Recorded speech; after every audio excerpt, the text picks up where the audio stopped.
Hello friends, आज मैं सोमवती अमावस्या की पूजा से संबंधित वीडियो लेकर के आई हूँ। हम सोमवती अमावस्या को पूजा कैसे कर सकते हैं और इसके लिए हमें क्या क्या सामान की आवश्यकता होगी। हम पूजा घर पर करें या हम मंदिर में पूजा करके आएँ, उसके लिए हमें क्या क्या सामान की आवश्यकता होगी। इससे संबंधित वीडियो है, वीडियो को आप अंत तक ज़रूर देखिएगा। मैंने यहाँ पर पीपल का पेड़ विराजमान कर लिया है।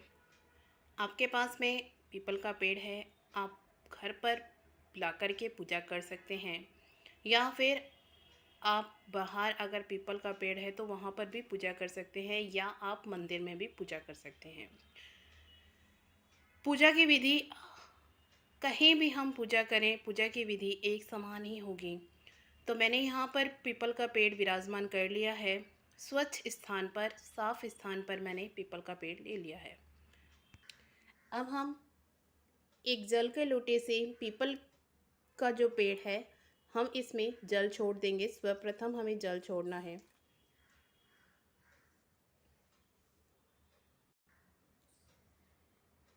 इसके साथ ही तिलक करेंगे। रोली से हम तिलक कर देंगे, चावल छोड़ देंगे।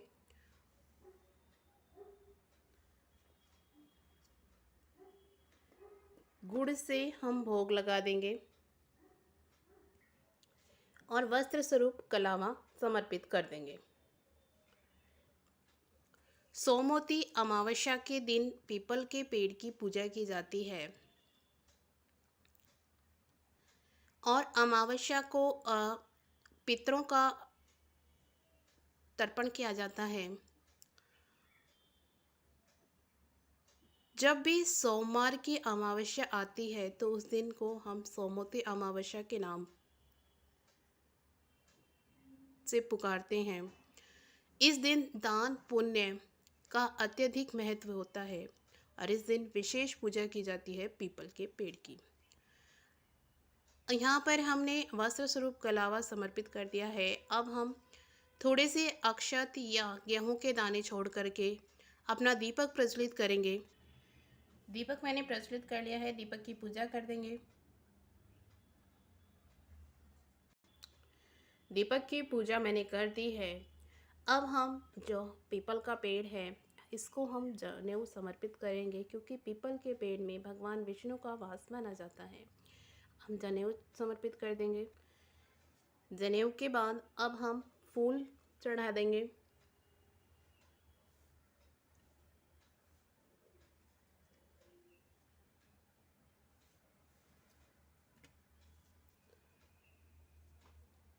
इस तरीके से मैंने फूल चढ़ा दिए। फूल मैंने चढ़ा दिए हैं। सोमवती अमावस्या के दिन 108 परिक्रमा लगाई जाती हैं। 108 परिक्रमा आप किसी भी चीज़ से लगा सकते हैं। अगर आप जो भी चीज़ लेना चाह रहे हैं उसकी संख्या 108 होनी चाहिए। हम एक एक चढ़ाते जाएंगे और परिक्रमा करते जाएंगे। तो मैंने यहाँ पर मूंगफली और टॉफ़ी ली हैं। और इसी के साथ में हमें एक साड़ी और सुहाग का सामान लेना है, क्योंकि सोमवती अमावस्या को सोना धोबन की कहानी सुनी जाती है। तो इसके लिए हमें एक साड़ी और सुहाग का सामान भी चढ़ाना होता है। तो ये मैंने सुहाग का सामान ले लिया है और साड़ी ले लिया है। इसी के साथ हमें दक्षिणा भी ज़रूर लेनी है, तो ये मैंने दक्षिणा भी ले ली है। सुहाग के सामान की संख्या आप अपने अनुसार ले सकते हैं।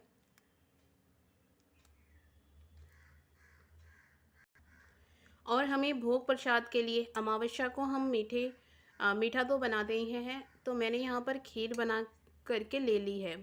आप मीठे में कोई भी वस्तु ले सकते हैं और ये मैंने मिठाई ले ली है। अब हमें परिक्रमा करनी है, तो परिक्रमा हम कच्चे सूत या कलावे से किसी से भी कर सकते हैं। हम लपेटते जाएंगे और परिक्रमा करते जाएंगे। परिक्रमा करने के बाद हमें कहानी सुननी होती है, कथा सुननी होती है सोमवती अमावस्या की, सोना धोबन की। तो कथा कहानी खाली हाथ नहीं सुनी जाती है। तो मैंने हाथ में अनाज ले लिया है। आप यहाँ पर चावल के दाने या गेहूं के दाने, खाली हाथ कहानी नहीं सुनी जाती है, तो कुछ भी अनाज हाथ में ले लीजिए। अब हम कहानी सुनेंगे। एक साहूकार के 7 बेटे, 7 बहू और एक बेटी थी। साहूकार के घर एक जोगी भिक्षा लेने आता था, तो साहूकार की बहू भिक्षा दे देती थी। जब कभी भी साहूकार की लड़की भिक्षा लेकर आती, तो जोगी भिक्षा नहीं लेता था और वह कहता कि लड़की तो सुहागन है, पर भाग्य में दुहाग लिखा है। यह सुनकर लड़की रोने लगी। माँ ने पूछा, बेटी तुझे किस बात की चिंता है? अब वह लड़की बोली कि एक जोगी भिक्षा लेने आता है। वह कहता है कि तू सुहागन नहीं, तेरे भाग्य में दुहाग लिखा है। यह बात सुनकर माँ बोली कि उस जोगी की बात मैं भी सुनूंगी।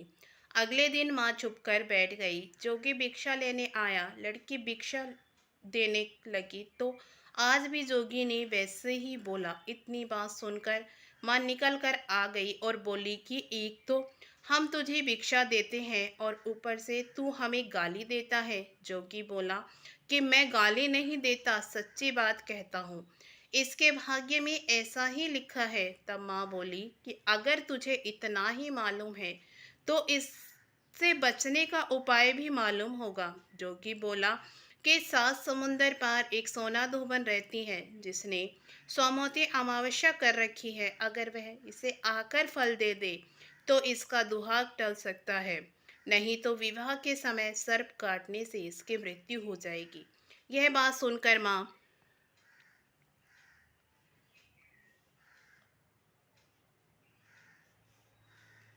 बहुत रोने लगी। अब माँ सोना धोबन के पास गई। रास्ते में बहुत तेज धूप पड़ रही थी, तो एक पीपल के पेड़ के नीचे बैठ गई। पेड़ पर गरुड़ पंखनी के बच्चे रहते थे, जिसे सांप डसने आया तो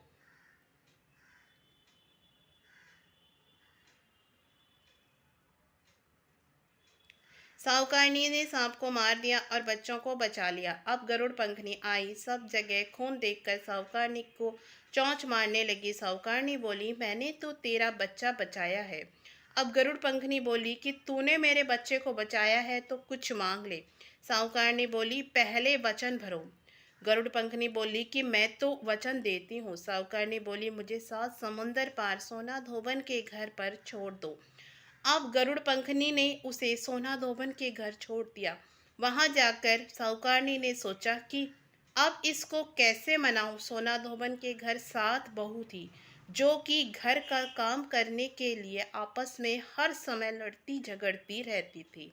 रात को सब सो जाते तो साहूकारनी सोना धोबन के घर जाती और उसका सारा काम कर देती और दिन निकलने से पहले ही चली जाती। अब सारी बहू आपस में सोचती कि सारे घर का काम कौन करता है, और वे आपस में भी एक दूसरे को कुछ नहीं पूछती थी। एक दिन सोना धोबन ने बहुओं से पूछा कि आजकल तुम आपस में लड़ती झगड़ती भी नहीं हो, सारे घर का काम कौन करता है? अब बहू बोली कि काम तो हमको ही करना पड़ता है, लड़ाई करने से क्या फायदा। सोना धोबन ने सोचा कि आज मैं देखूंगी कि कौन सी बहू सारा काम करती है। रात को देखा कि एक औरत आई और घर का सारा काम करके जाने लगी। तो सोना धोबन ने पूछा, तू कौन है, तुझे क्या चाहिए? साहूकारनी बोली, पहले वचन भरो। तब सोना धोबन उसे वचन देती है। तब साहूकारनी बोली कि मेरी बेटी के भाग्य में दुहाग लिखा है, सो तू चलकर सुहाग दे दे, क्योंकि तूने सोमवती अमावस्या कर रखी है। सोना धोबन अपने बहू बेटों से बोली कि मैं तो इसके साथ जा रही हूँ, पीछे तुम्हारे पिताजी मर जाएं तो उन्हें तेल की कुप्पे में डालकर रख देना। अब वह साहूकारनी के घर आ गई। साहूकारनी ने अपनी बेटी का विवाह किया। जब फेरे होने लगे तो सोना धोबन कच्चा करवा दूध और तार लेकर बैठ गई। थोड़ी देर में सांप आया। धोबन कच्चा करवा दूध और तार लेकर बैठी थी। सांप आया तो उस लड़के को डसने लगा, तो सोना धोबन ने करवा आगे कर तार से सांप को बांध दिया। डर के मारे सांप मर गया। अब सोना धोबन ने उसे सुहाग दे दिया और बोली कि जितनी अमावस्या मैंने करी है, उनका सब का फल साहूकार की बेटी को मिलेगा। और जो आगे करूँगी उनका फल मेरे पति और बेटे को मिलेगा। हर कोई सोमवती की जय जयकार बोलने लगे। सोना धोबन जाने लगी तो साहूकारनी बोली, कुछ मांग लो। तुमने मेरे जमाई को जीवन दान दिया है। वह बोली, मुझे कुछ नहीं चाहिए। यह कहकर वह चली गई। अब उसे रास्ते में फिर सोमवती आ गई। उसने पीपल के पेड़ के नीचे बैठकर कहानी कही, अमावस्या की। 108 फेरी लगाई पीपल की। पीपल की पूजा करके बाद वह घर पर गई। वहां पर जाकर देखा तो उसका पति मरा पड़ा है। जो उसने सोमवती अमावस्या रास्ते में की थी, उसका फल अपने पति को दे दिया।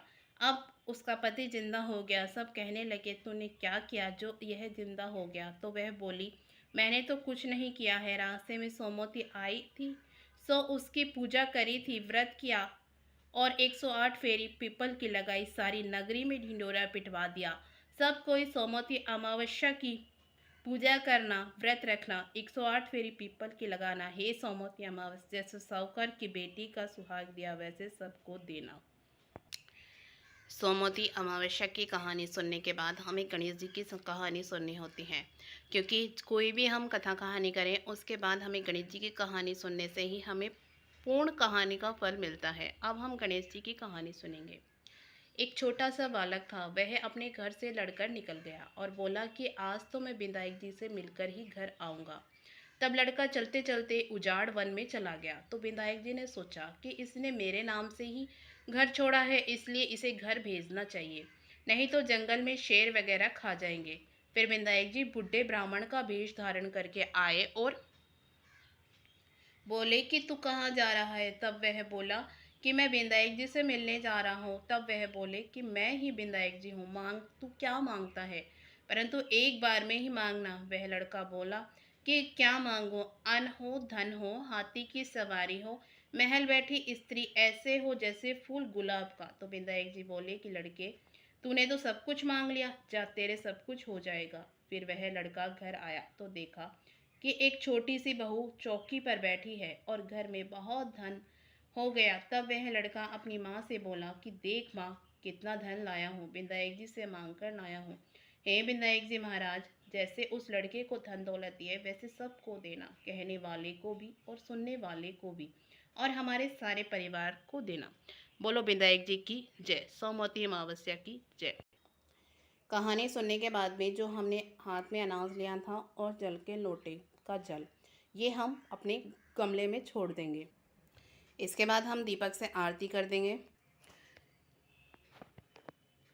और हमने ये जो साड़ी और सुहाग का जो सामान रखा है इसको मिनस करके हम धोबन को दे देंगे। ध्यान रहे, जो भी सामान यहाँ पर हमने चढ़ाया है जैसे टॉफ़ी, मूंगफली, ये हमें और हमारे परिवार को नहीं खाना है, हम ये बाहर बांट देंगे। इसके बाद हम हाथ जोड़कर प्रार्थना कर लेंगे कि हमसे कोई अगर भूल त्रुटि हुई हो तो उसे क्षमा करें। हम पर और हमारे परिवार पर आप अपनी कृपा दृष्टि बनाए रखना। ये मैंने आपको सोमवती अमावस्या की पूजा विधि बताई है। अगर आप पूजा घर पर कर रहे हैं पीपल के पेड़ की, या मंदिर में कर रहे हैं, या आप बाहर कहीं कर रहे हैं पूजा, तो आप पूजा इसी तरह से कर सकते हैं। अगर आप घर पर पीपल का पेड़ नहीं ला सकते और अगर आप बाहर भी नहीं जा सकते तो आप तुलसा के पेड़ की पूजा भी कर सकते हैं। पूजा विधि हमें ऐसे ही करनी है। परिक्रमा भी हमें 108 लगानी है। मैंने आपको बहुत ही आसान सरल तरीके से सोमवती अमावस्या की पूजा विधि और कथा सुनाई है। आपको वीडियो पसंद आए तो वीडियो को लाइक ज़रूर करिएगा। इसी तरह की महत्वपूर्ण वीडियो के लिए हमारे चैनल को सब्सक्राइब भी ज़रूर करिएगा। फिर मिलते हैं कोई नई वीडियो के साथ में, तब तक के लिए जय श्री हरि।